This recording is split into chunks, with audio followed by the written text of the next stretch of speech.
Hello students, welcome to commerce study classes. तो प्यारे बच्चों, कैसे हो आप लोग। उम्मीद करते हैं कि आप लोग बहुत ही अच्छे होंगे और बहुत अच्छे से पढ़ाई कर रहे होंगे। दोस्तों, आज हम लोग इस वीडियो में डिस्कस करेंगे प्रीवियस ईयर CUET बीकॉम का प्रीवियस ईयर 2023 का क्वेश्चन, जो कि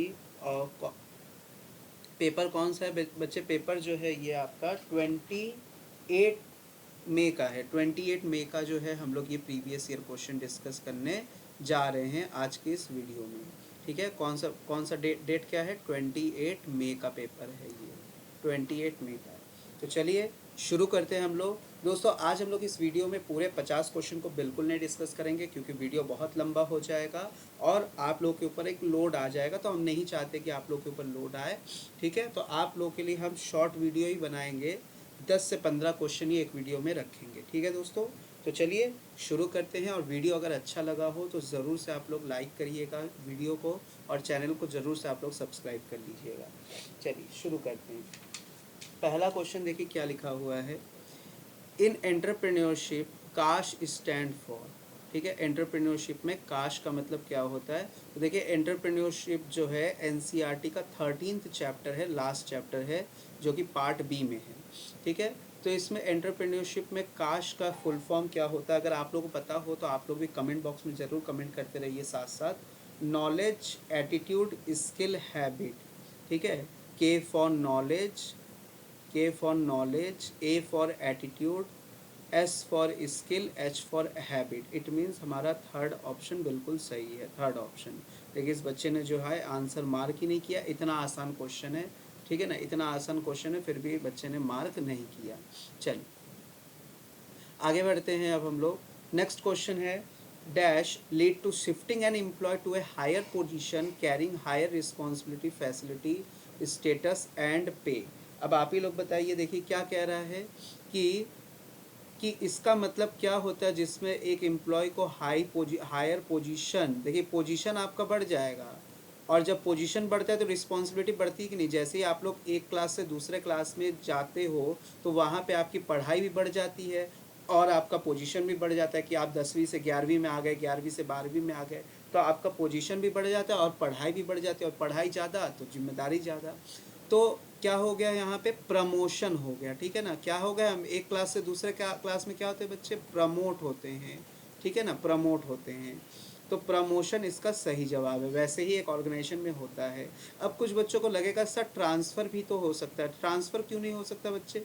देखिए ट्रांसफ़र में कभी भी आपका पोजीशन हाई नहीं होगा, ना पोजीशन बढ़ता है इसमें, ना पोजीशन बढ़ेगा इसमें, ना ही आपकी रिस्पॉन्सिबिलिटी बढ़ती है इसमें। ठीक है ना ही रिस्पॉन्स, बस आप एक लोकेशन से दूसरे लोकेशन में शिफ्ट हो जाते हो। तो मान लीजिए आप एक स्कूल में 10वीं तक पढ़ाई की, अब आपको 11वीं में दूसरे स्कूल में आप चाहते हो जाने के लिए। ठीक है, तो आप क्लास 11th, अगर आप उस पुराने स्कूल में अपने रहते तो भी आप क्लास 11th में ही होते, और अब आप नए स्कूल में जा रहे हो तो उसमें भी आपको क्लास 11th में ही एडमिशन मिलेगा 10वीं के बाद। ठीक है, तो देखिए क्या हो गया यहाँ पे, पोजीशन नहीं मेरा बढ़ा, ना पोजीशन बढ़ा ना रिस्पॉन्सिबिलिटी में कोई चेंजेस आए, बस मेरा जगह शिफ्ट हो जाता है। ये होता है ट्रांसफ़र। प्रमोशन में दोनों बढ़ जाता है, पोजीशन भी और रिस्पॉन्सिबिलिटी भी। चलिए नेक्स्ट क्वेश्चन है, question number 3। Identify the correct statement in the context of financial decision. देखिए फाइनेंशियल डिसीजन का आ गया, तो ये कौन से चैप्टर से, देखिए हम चैप्टर भी आप लोग को बताते हुए चलेंगे। ये फाइनेंशियल मैनेजमेंट से सवाल है। फाइनेंशियल मैनेजमेंट जो आपका चैप्टर है पार्ट बी बिजनेस स्टडीज़ का, उसका। अच्छा, दूसरे वाले का मैंने नहीं बताया। दूसरे वाले ये जो चैप्टर है क्वेश्चन नंबर 2, आप लोगों को तो समझ में आ ही गया होगा वैसे, लेकिन फिर भी मैं लिख देता हूँ, स्टाफिंग चैप्टर से है। तीसरा फाइनेंशियल मैनेजमेंट से। तो फाइनेंशियल मैनेजमेंट में क्या बोला है कि identify the correct statement in the context of the financial decision. तो फाइनेंशियल डिसीजन में हम लोग क्या करते हैं, पहला स्टेटमेंट क्या दिया है, financial decision include investment decision, financing decision and dividend decision. बिल्कुल सही जवाब है भाई।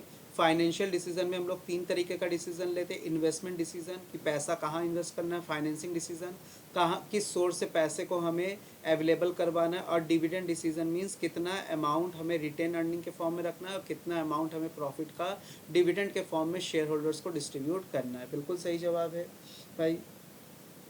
दूसरा short term investment decision is known as capital budgeting decision. भाई बिल्कुल गलत जवाब। कैपिटल बजटिंग का मतलब होता है long term decision. Short term investment decision को तो हम लोग वर्किंग कैपिटल मैनेजमेंट कहते हैं, तो इट मीन्स कि सेकंड वाला ऑप्शन हमारा गलत हो गया। Short term investment decision is also known as working capital decision, बिल्कुल सही जवाब है। देखिए अभी मैंने बोला, तो ए एंड सी हमें सही मिल गया। डी क्या कह रहा है, investment decision include raising fund from equity डेप्ट। भाई इसका ये नहीं, फंड रेस करने का मतलब होता है फाइनेंसिंग डिसीजन। तो फंड जब रेस करने की बात हो जाती है तो वहाँ पे जो डिसीजन हमें लेना पड़ता है उसको हम लोग कहते हैं फाइनेंसिंग डिसीजन। इन्वेस्टमेंट डिसीजन मतलब कि कहाँ पे हम अपने कैपिटल को डिप्लॉय करेंगे, एलोकेट करेंगे। तो डी ऑप्शन मेरा गलत हो गया। ई क्या कह रहा है, investment decision include short term and long term investment decision, बिल्कुल सही जवाब।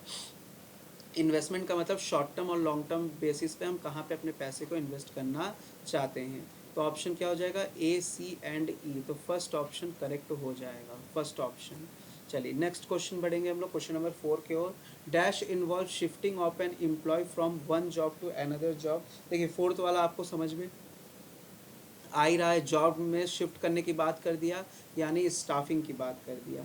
Dash involve shifting of an employ from one job to another और from one shift to another without a substantive changing in the responsibility. देखिए ना, responsibility में कोई changes नहीं हो रही है, स्टेटस ऑफ द एम्प्लॉय में कोई चेंजेस नहीं हो रही। तो अभी मैंने बताया कि ट्रांसफ़र का मतलब जहाँ मेरा स्टेटस, जहाँ मेरा पोजीशन, जहाँ मेरा रिस्पॉन्सिबिलिटी, इन सभी में किसी में चेंजेस नहीं आने वाला, बस हम एक जगह से दूसरे जगह शिफ्ट हो जाते हैं। इसका करेक्ट आंसर ट्रांसफ़र हो जाएगा। क्वेश्चन नंबर ऑप्शन नंबर 2 हो जाएगा इसका, क्वेश्चन नंबर 4 का। चलिए क्वेश्चन नंबर 5 क्या आ गया बच्चे, मैचिंग, मैच द कॉलम। ठीक है, मैच द कॉलम से बच्चे बहुत सवाल पूछा जाता है, इसलिए मैच द कॉलम आप तभी कर पाओगे जब आपको कंसेप्ट क्लियर हो। ठीक है, तो मैच द कॉलम को एकदम अच्छे से पढ़ना है और उसके बाद ही आपको जवाब देना है, और आप तभी सही से जवाब दे पाओगे जब आपको कंसेप्ट क्लियर होगा। चलिए देखते हैं हम लोग मैच द कॉलम में बोला क्या है। तो कहीं ना कहीं देखिए ऑब्जेक्ट, रूल, प्रोसीजर, स्ट्रेटजी, ये सब क्या लग रहा है, प्लानिंग के टाइप से। यानी कि क्वेश्चन नंबर 5 कहाँ से है सर, क्वेश्चन नंबर 5 जो है प्लानिंग चैप्टर से है, प्लानिंग चैप्टर से, प्लानिंग के टाइप से सवाल पूछा है आप लोगों से। ऑब्जेक्टिव का मतलब क्या होता है बच्चे, ऑब्जेक्टिव का मतलब होता है कि जैसे मैंने कहा कि आपका उद्देश्य क्या है। सर हमारा उद्देश्य है कि अच्छे से अच्छा हम सीयूटी में स्कोर करें ताकि हमें एक बेहतर कॉलेज में बेहतर कॉलेज में स्थान मिले, मतलब पोजीशन की बात आप कर रहे हो, means the desired future position. तो चलिए फटाफट से मिलवा देते ए को 4 से। अब देखिए आपको एग्ज़ाम में ये नहीं दिखाना है कि देखो हमें सबका मतलब पता है, आपको यहाँ पे चालाकी दिखानी है कि आपको मतलब एक सही टाइम में आपको मैक्सिमम क्वेश्चन अटेम्प्ट कर लेना है। गिवन टाइम में आपको मैक्सिमम क्वेश्चन अटेम्प्ट करना है। कोशिश ये करना है कि हम 40 क्वेश्चन कर लिए हैं 50 क्वेश्चन में से, ठीक है ना। तो आपको ये बहुत ज़्यादा शो ऑफ करने की ज़रूरत नहीं है। तो जैसे देखिए ए का 4th मैच हो गया, तो ए का 4th इसमें है, इसमें है, तो यानी कि ये दोनों ऑप्शन एलिमिनेट हो गया, पहला और दूसरा ऑप्शन एलिमिनेट हो गया। मुझे 3rd और 4th में से ही चॉइस करना है। अब बी वाला देखिए, बी वाले को ही अगर हम सही बैठा देंगे कि बी का 1 होगा कि 2 होगा, तो मेरा आंसर मैच तुरंत हो जाएगा। रूल्स क्या है, स्पेसिफिक स्टेटमेंट है कि routine statement on carry out how to carry out activity. Sir routine की अगर बात करता है, देखिए रूटीन का बात कौन करता है, रूटीन मतलब होता है तरीका, जो हम रूटीन स्टेप, देखिए स्टेप की बात मतलब कहाँ की जाएगी, प्रोसीजर, प्रोसेस में, प्रोसीजर मींस द प्रोसेस जो हमें अपनाना है। तो स्टेप, तो रूटीन की बात हम कहाँ करेंगे बच्चे, रूटीन की बात हम करेंगे स्टेप में, ठीक है ना। स्टेप की बात जहाँ होगी वहाँ पे प्रोसीजर की बात की जाएगी। तो यानी कि सी का हमें मिल गया सेकेंड, तो सी का हो जाएगा सेकेंड, ठीक है। इस हिसाब से हमारा 3rd ऑप्शन करेक्ट हो गया, 3rd ऑप्शन करेक्ट हो गया, ठीक है ना। तो देखिए इस तरीके से आपको एलिमिनेशन मेथड लगा के आंसर को फटाफट से लगाना है, आगे बढ़ना है। देखिए फिर आ गया नेक्स्ट हमारा एक और मैच दी कॉलम। तो चलिए इस मैच दी कॉलम को देखते हुए ऐसा लग रहा है, financial planning, investment decision, capital structure, financial decision. It means कि कौन से चैप्टर से आ गया, ये हमारे फाइनेंशियल मैनेजमेंट से आ गया, ठीक है ना बच्चे। कहाँ से आ गया, financial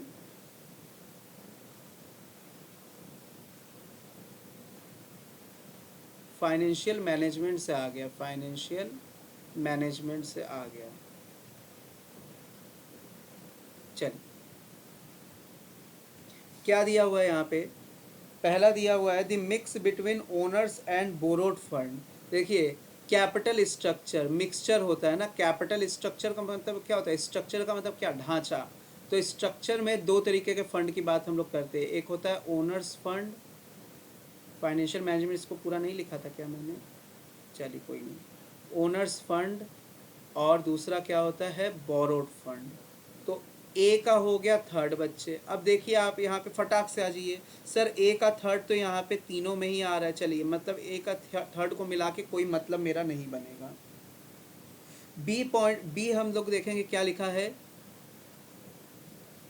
quantum of finance to be raised from various long term sources. देखिए बच्चे अगर लॉन्ग टर्म सोर्स की सिर्फ बात कर दिया, सिर्फ लॉन्ग टर्म सोर्स की बात, तो यानी कि फाइनेंसिंग डिसीजन की बात कर दिया, क्योंकि फाइनेंसिंग डिसीजन में हम लोग फाइनेंस की बात करेंगे और वो भी लॉन्ग टर्म सोर्स से, क्योंकि शॉर्ट टर्म सोर्स में तो हम लोग वर्किंग कैपिटल मैनेजमेंट की बात करते हैं, यानी कि बी का फोर्थ हो गया। तो सर ए का थर्ड और बी का फोर्थ तो एक ही ऑप्शन में दिख रहा है, यानी कि third option is the correct option, ठीक है ना, third option is the correct option. तो इसी तरीके से आप लोगों को बच्चे एग्ज़ाम में क्या करना है, मार्क करना है आप लोगों को, मतलब ये नहीं दिखाना है कि देखो हमें तो पूरा आता है, ठीक है ना, यहाँ पे कोई एक्सप्लेनेशन आपसे नहीं मांगा है। चलिए आगे बढ़ेंगे। देखिए बहुत इंपॉर्टेंट कंसेप्ट है बच्चे मार्केटिंग का, कि कौन आया पहले कौन आया बाद में। तो मार्केटिंग के कंसेप्ट को आप लोग जानते होंगे, नहीं जानते होंगे कोई बात नहीं, हम बता दे रहे हैं आप लोग को अभी तुरंत। यानी क्वेश्चन नंबर 7 हमारे मार्केटिंग से है, ठीक है, मार्केटिंग से। तो मार्केटिंग में देखिए पहला क्वेश्चन है, पहला क्वेश्चन कह रहे हैं यहाँ पे अरेंज करने की बात की गई है कि कौन सा पहले कौन सा बाद में। देखिए सबसे पहले बच्चे क्या आया दिमाग में कि लोगों को दिखाओ ज़्यादा से ज़्यादा अपने प्रोडक्ट को, तो मतलब ज़्यादा से ज़्यादा अवेलेबिलिटी करवाओ मार्केट में, जिससे हर जगह चारों तरफ जहाँ नज़र जाए वहाँ पे मेरा प्रोडक्ट ही दिखे। तो सबसे पहले आया production concept. Production concept means, production concept क्या, ज़्यादा से ज़्यादा प्रोडक्ट की अवेलेबिलिटी करवाओ, ज़्यादा से ज़्यादा प्रोडक्ट्स का प्रोडक्शन करो, ठीक है ना, नाम ही इसीलिए आया प्रोडक्शन, मतलब ज़्यादा से ज़्यादा प्रोडक्शन करो ताकि ज़्यादा से ज़्यादा मार्केट में दिखे। अब पहले पहले कंसेप्ट में यहाँ पे प्रोडक्ट के क्वालिटी को लेके कोई बात नहीं की गई। दूसरा ये कहा गया कि भैया देखो प्रोडक्ट को ज़्यादा दिखाने से मतलब नहीं है, लोग तभी खरीदने आएंगे जब तुम्हारा प्रोडक्ट अच्छा होगा, है कि नहीं। तो यानी कि क्वालिटी की जब बात आ गई तो प्रोडक्ट कंसेप्ट आ गया। अब उसके बाद प्रोडक्ट कंसेप्ट की भैया प्रोडक्ट को हम अच्छे से अच्छा बना लेंगे, ठीक है ना। अब उसके बाद क्या आया कंसेप्ट की सेलिंग कंसेप्ट, कि ज़्यादा से ज़्यादा बेचने के ऊपर ध्यान दो, कि हमारे पास जो भी प्रोडक्ट है कोशिश ये करो कि वो बस मार्केट में किसी तरह बिक जाए, तो that is the selling concept. फिर फोर्थ आता है कि भैया कुछ भी बेच दोगे तो मार्केट में नहीं चलेगा लंबे समय तक, आपको कस्टमर के नीड और वांट को ध्यान में रखना पड़ेगा। इट मीन्स कि जन्म हो गया हमारे मार्केटिंग कंसेप्ट का, ठीक है, मार्केटिंग कंसेप्ट का। और इसके बाद ये कहा गया कि भैया लोग जो मांग लेंगे वही दे दोगे क्या, लोग कुछ भी मांग लेंगे वही दे दोगे, नहीं, कुछ भी आप मांग लोगे हम नहीं दे सकते, हमें इन्वायरमेंट का भी ध्यान रखना पड़ेगा, क्योंकि एक बिजनेस जो है सोसाइटी में ही चल रहा है, इन्वायरमेंट का हमें ध्यान रखना पड़ेगा, अपने आसपास के लोगों का। मीन्स दैट इज़ की सोसाइटियल मार्केटिंग कंसेप्ट, हमें लोगों के बेहतर वेलफेयर के लिए भी सोचना पड़ेगा, लोगों को रोज़गार देना पड़ेगा, लोगों के हेल्थ के बारे में सोचना पड़ेगा, उनके बच्चों के एजुकेशन के बारे में सोचना पड़ेगा। दैट इज़ क्या, सोसाइटियल मार्केटिंग कंसेप्ट। यानी पहले आया प्रोडक्शन कंसेप्ट, सी आ गया पहले। देखिए सी तो एक ही ऑप्शन में दिख रहा है आप लोगों को, थर्ड ऑप्शन, तो थर्ड इज़ द करेक्ट। अब देखिए इस बच्चे ने लगा दिया गलत, ठीक है ना, गलत क्यों लगा दिया, A B C D E कर दिए, बताइए, है ना। तो जहाँ मिलना था +5 वहाँ हो गया -1। अब पता है बच्चे ये -1 कितना खतरनाक होता है, आपने एक ऑप्शन लगा दिया कि भैया ये तो मेरा सही है, तो आप तो घर सोच के जा रहे हो मेरे को +5 मिलेगा। अब एग्जामिनर ने आपको दे दिया -1, मतलब +5 तो आपका वो गया ही गया, 5 तो गया ही गया आपका, और एक और नंबर भी आपका पॉजिटिव नंबर भी लेके चला गया, मतलब ये नेगेटिव चीज़ इतना ख़राब होता है कि आपका ये 6 नंबर लेके चला गया। तो इसीलिए बहुत ही खतरनाक चीज़ है बच्चे, गेस तुक्का नहीं मानना है, कंसेप्ट क्लियर करके ही एग्ज़ाम में जाना है। एनसीईआरटी को फॉलो करते रहिए प्यारे बच्चों। चलिए 8वें सवाल के ओर बढ़ चले हैं, उम्मीद कर रहे हैं कि बच्चों को वीडियो क्वेश्चन समझ में आ रहे होंगे, आप लोग भी सॉल्व कर पा रहे होंगे मेरे साथ साथ बच्चे, ठीक है ना। तो चलिए बात करेंगे अब हम लोग आगे का। Identify the pair which do not affect the choice of capital structure. कौन सा फैक्टर इफेक्ट नहीं करता है कैपिटल स्ट्रक्चर को? सर कैपिटल स्ट्रक्चर का मतलब क्या होता है? जहाँ पे मिक्सचर होता है ओनर्स कैपिटल का और बोरोड कैपिटल का।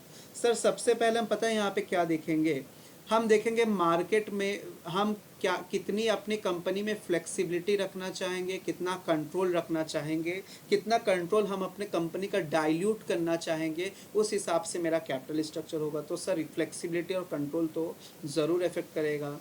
सर उसके बाद दे रहा है रिस्क कंसिडरेशन एंड ROI, मतलब रिटर्न ऑन इन्वेस्टमेंट। सही बात है भैया, जितना ज़्यादा बोरो करोगे उतना ज़्यादा रिस्क बढ़ेगा, कंपनी के लिए भी शेयर होल्डर्स के लिए भी। तो ये भी मायने रखता है कि कितना हम कैपिटल स्ट्रक्चर में बोरोड कैपिटल और ओनर्स कैपिटल का मिक्सचर रखे हैं। फिर उसके बाद प्यारे बच्चों नेक्स्ट जो पॉइंट है कॉस्ट ऑफ डेप्ट and flotation cost. Sir flotation cost का मतलब क्या होता है बच्चे? जब आप कोई कैपिटल बोरोड फंड अगर बोरो करोगे ना, उसमें फ्लोटेशन कॉस्ट आता है, ओनर्स कैपिटल में भी आता है लेकिन बोरोड फंड में ज़्यादातर आता है। फ्लोटेशन कॉस्ट का मतलब हो गया बच्चे जैसे ब्रोकरेज हो गया, कमीशन हो गया, ठीक है ना, ये सारे के सारे फ्लोटेशन कॉस्ट। और भी आते हैं अंडर राइटिंग कमीशन, ये तो आप लोग जानते ही होंगे, अंडर राइटिंग कमीशन अकाउंट्स में पढ़ते हो आप लोग।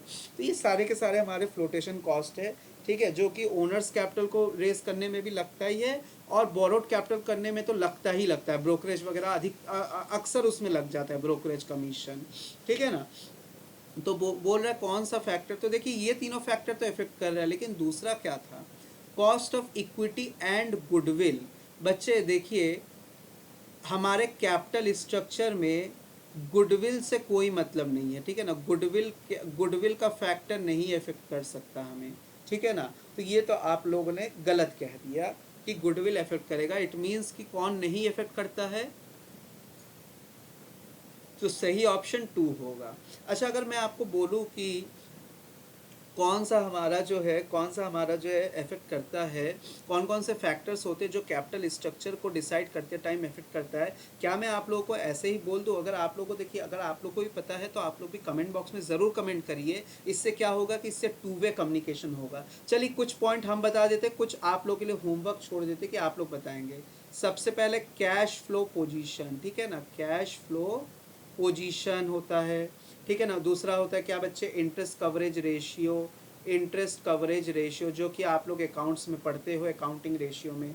तीसरा होता है डेप्ट सर्विस कवरेज रेशियो, डेप्ट सर्विस कवरेज डेप्ट सर्विस कवरेज रेशियो, ठीक है। चौथा क्या हो जाएगा बच्चे? चौथा हम लोग बोले तो रिटर्न ऑन इन्वेस्टमेंट। पांचवा क्या हो जाएगा? कॉस्ट ऑफ डेप्ट हो जाएगा, कॉस्ट ऑफ डेप्ट हो जाएगा। 6 नंबर क्या हो जाएगा? टैक्स रेट ले लो आप, टैक्स रेट भी मैटर करता है, ठीक है ना।